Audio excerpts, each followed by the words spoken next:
Hey, where's Ms.Cass? I'm glad you asked. Happy New Year, everybody. It's your girl, Ms.Cass, principal broker of the Aspire Group powered by Exit Strategy Realty, vice president of community engagement for Exit Strategy Realty, your neighborhood realtor, investor, and educator. I'm so heavy on this education, and as we see, it's needed. And I'm still connecting you to the community through real estate. But today we're going to do a little something different. This is normally sent through email to all of my newsletter recipients, to all of my newsletter family, but I'm switching it up in 2026 and I'm sending this to you digitally because I know time is of the essence. You can actually listen to this while you're driving to work. You can listen to it while you're on the train commuting. You can listen to it while you're getting the kids ready for school. And I just wanted to come to you and share some of the things that you might not know is going on and make sure that I also help you understand what's going on in Chicago's culture. So we're going to jump right in. I just want to say that I'm so proud of Chicago.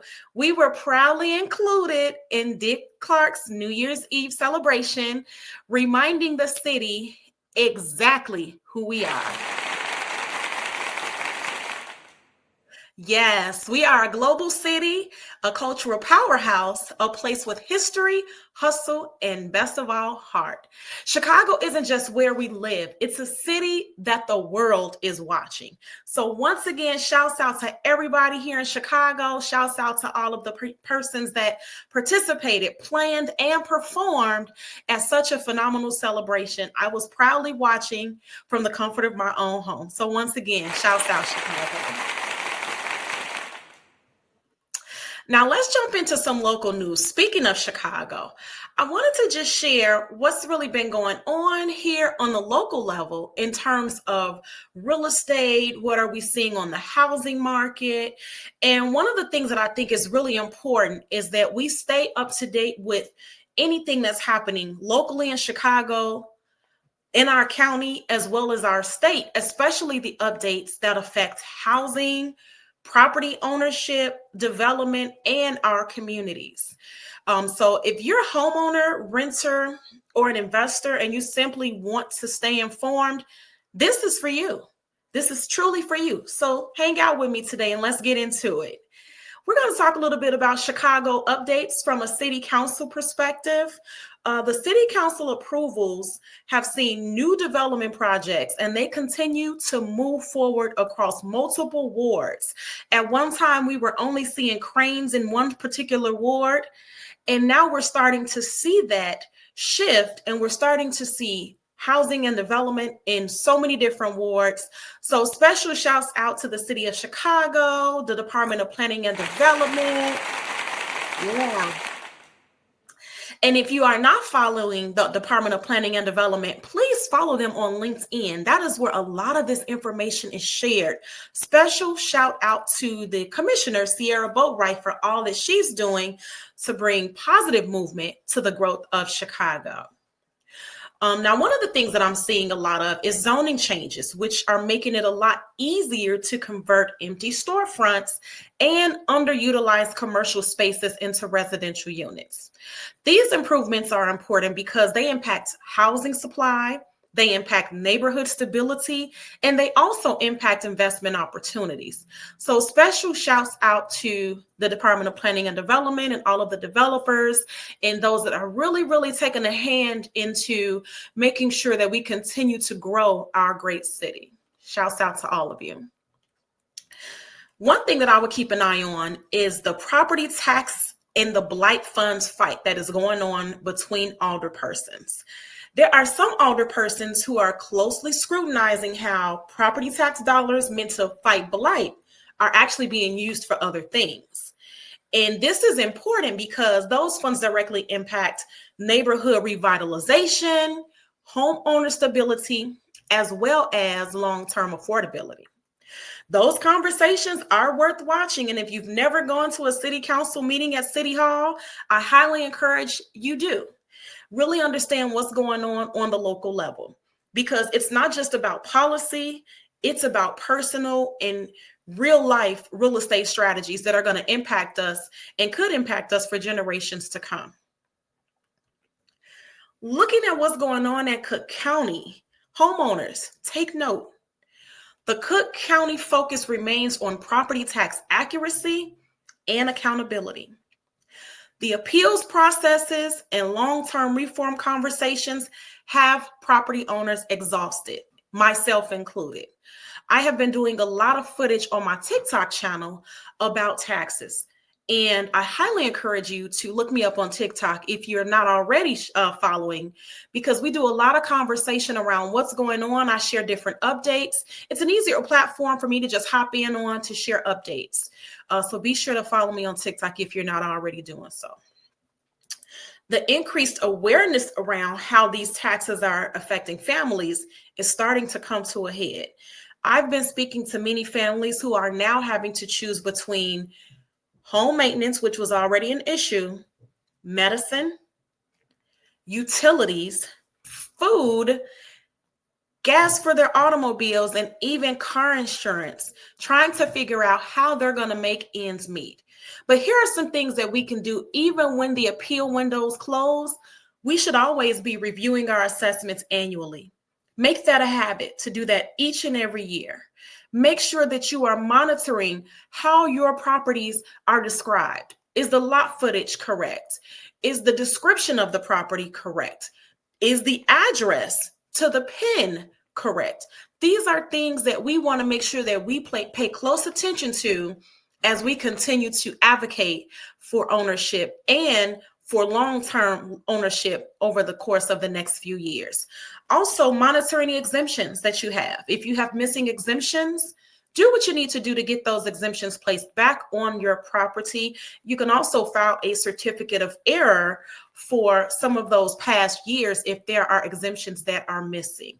And you can do that or find out more information about exemptions through the Cook County Treasurer's Office, who has a list of exemptions available for us to view. We got to stay proactive as it relates to protecting our assets so that we don't panic. We have to prepare. And speaking of prepare, the elections for our Cook County offices is coming up. March of this year, we will be voting on our Cook County Treasurer, all of our Cook County offices, our Cook County president. So it's very important that we take this same energy into the polls and make sure that we show up and that our voices are heard. That was my little cheap commercial about voting for the year. But seriously, let's make sure that we get into those polls to make sure that we have our voices heard. Now, looking at a larger view of what's going on locally, Illinois updates and their housing policies is something else that's on the table. At the state level, Illinois continues to move forward or move toward housing supply solutions that encourage density without displacement, support for adaptive reuse, ADUs, which is also something on our local level that has been discussed and implemented, and missing middle housing, which we have heard so much more about in the last few years. There are also ongoing discussions around affordability, infrastructure, and community preservation. Now, some of these policies do not make the headlines, but they absolutely shape what's possible at the local level. So again, it's really important that you stay tuned to what's going on. And you can do that simply by staying connected to me, or you can visit the Cook County websites, as well as the state of Illinois' websites and the city of Chicago's websites, just to keep a tab on all of the changes that are going on. Speaking of changes, let's hop into some national news and talk about these tariffs and these housing costs. Tariffs are still impacting the housing industry, and we don't see that changing anytime soon. And here's what we're seeing specifically. And I can speak to this because I'm also seeing this with a few of my investor clients. We're seeing higher costs for lumber, for steel, for appliances, building materials.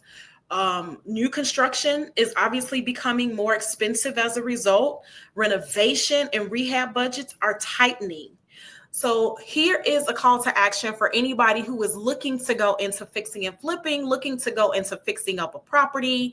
Please make sure you have a dedicated team who understands what's going on, boots on the ground in the communities that you are looking to do your projects in. It will save you so much time and headache before you ever sign on the dotted line. You can reach out to me for more information on that if you need assistance. Inventory is still constrained as well. And although we are not seeing a slowdown in real estate sales on the local level, we are seeing much more competition. Buyers are still buying, and sellers, even though we don't have the inventory that we had pre-COVID, we are still seeing sellers listing properties, and there are sellers still in the market, and there are sellers that are still on the fence about coming into the market. So we definitely need to keep an eye out on that. But from a new construction level, what should we watch? We want to watch builder activity and permit slowdowns. We want to watch rising renovation costs.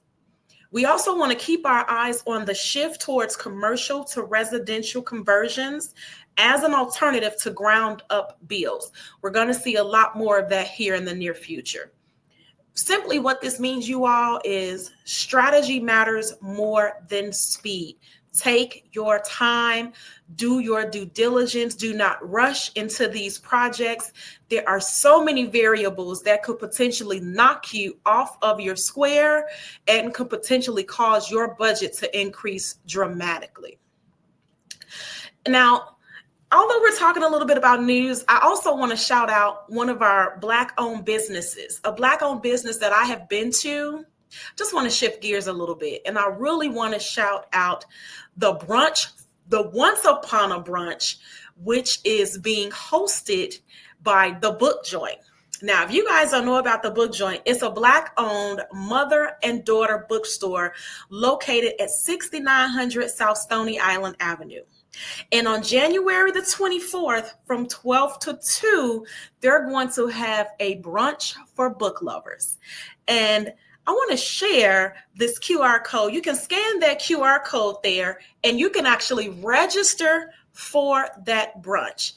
It starts at about $40, and that covers your food, that covers, everything that you're going to eat, possibly drink. And it's a delightful afternoon where books and brunch is going to come together. I'm thinking about actually going myself. I think that'll be wonderful to kick the New Year's off. Again, shout out to The Book Joint, Courtney and her mother. Special shout out to you. And again, click that QR code, or scan that QR code, I should say, in order to get more information on that. And if you actually want more information on how to connect with me, you can scan this QR code, schedule some time with me. I'd love to know what projects you have going on, what's on your 2026 plans, what's in the hopper, how I can get you to the finish line. If you're looking to purchase, I'd love to assist. If you're a seller, we got some great products and some great services for our seller clients. And I'd love to be able to do a seller's consultation if you are thinking of potentially putting your property on the market. I hope that this was helpful, you all. Give me some feedback. Again, I usually do this in a digital format, but I'm switching gears, getting used to the whole podcasting and utilizing my resources and switching it up. It's time to switch it up. Before I go, I just want to tell you thank you for everybody that has supported me throughout the years. I really appreciate all the referrals. I look forward to building some great business relationships with all of you as we navigate Chicago's communities and our suburbs in a way that is going to be strategic so that we can focus on long-term ownership and really, really leveraging our wealth as a community. My word for 2026 before I go: achieve. Simple, sweet, straight to the point. Hey, I hope you guys enjoyed this. It's your girl, Ms.Cass. Thank you for hanging out with